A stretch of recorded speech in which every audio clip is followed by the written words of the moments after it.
sehari-hari, kita tentu tak lepas dari berbagai macam benda, mulai dari yang besar sampai yang kecil, seperti rumah, mobil, balon gas, buku, pensil, dan lain-lain. Benda-benda yang kita gunakan tersebut mempunyai bentuk, warna, bahan, serta jenis yang beraneka ragam. Benda-benda tersebut terdiri dari berbagai bentuk zat. Apakah zat itu? Zat dan wujudnya. Setelah mempelajari bab ini, kalian diharapkan dapat mengetahui dan menghitung massa jenis zat, membedakan dan mengelompokkan zat berdasarkan wujudnya, mengamati perubahan wujud zat, membedakan sifat partikel zat, membedakan kohesi dan adhesi, menjelaskan peristiwa-peristiwa yang berhubungan dengan kohesi dan adhesi, serta menjelaskan klasifikasi. Wujud zat. Zat padat. Zat padat memiliki sifat 1. Bentuknya tetap. 2. Volumenya tetap. Zat cair. Zat cair memiliki sifat sebagai berikut. 1. Bentuknya berubah mengikuti tempatnya. 2. Volumenya tetap. Gas. Gas memiliki sifat-sifat 1. Bentuknya berubah-ubah mengikuti tempatnya. 2. Volumenya berubah-ubah. Perubahan wujud zat. Perubahan fisika. Perubahan fisika adalah perubahan yang tidak disertai dengan terbentuknya zat jenis lainnya. Perubahan kimia. Perubahan kimia adalah perubahan zat yang disertai dengan terbentuknya zat jenis lainnya. Contoh perubahan kimia diantaranya sebagai berikut. A. Kayu yang dibakar akan menjadi arang dan abu. B. Rokok yang dibakar menjadi abu. Partikel zat.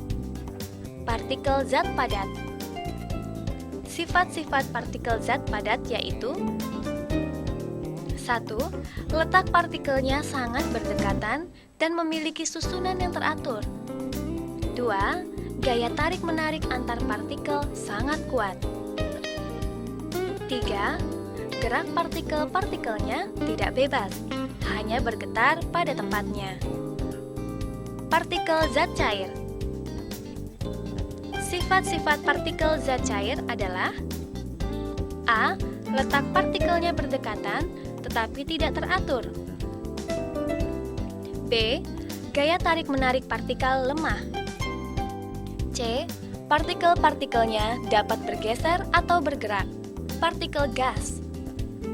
Sifat-sifat partikel gas. 1. Letak partikelnya berjauhan. 2. Gaya tarik-menarik antar partikel sangat lemah. 3. Partikel-partikelnya dapat bergerak bebas. Gaya antar partikel zat. Meniskus permukaan zat cair. Suatu zat yang berada dalam sebuah tabung atau bejana dapat mengalami peristiwa moniskus, yaitu peristiwa melengkungnya permukaan zat cair. Peristiwa moniskus ini terbagi menjadi dua macam, yaitu moniskus cembung dan moniskus cekung. Moniskus cembung adalah permukaan zat cair yang berbentuk cembung, atau melengkung ke atas, atau melengkung keluar pada suatu bejana.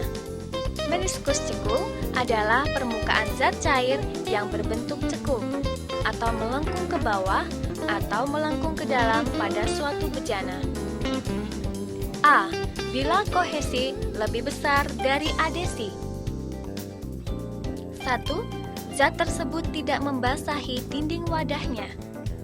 2. Permukaannya cembung. 3. Tetesan membentuk bangun bola. B. Bila kohesi lebih kecil dari adhesi. 1. Zat tersebut dapat membasahi dinding wadahnya. 2. Permukaannya cekung. 3. Tetesan tidak membentuk bangun seperti bola. Kapilaritas.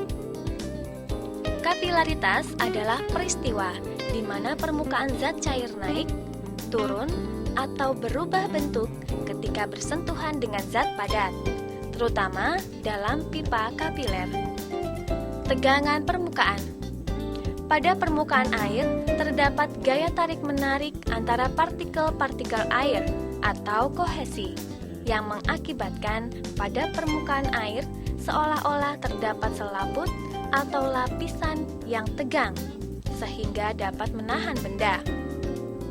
Peristiwa tersebut dinamakan tegangan permukaan. Klasifikasi zat. Pengelompokan zat dapat dilihat dalam diagram berikut.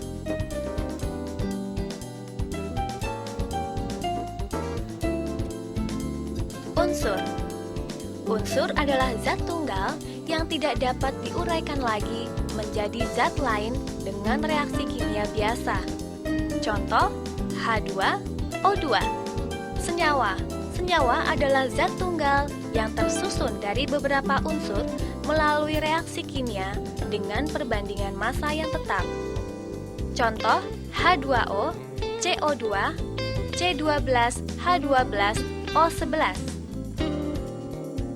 Campuran. Campuran adalah gabungan dua zat atau lebih yang berlainan dan masing-masing zat masih tetap memiliki sifat aslinya.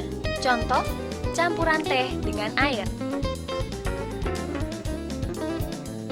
Larutan. Larutan adalah campuran yang homogen. Contoh, larutan gula dalam air.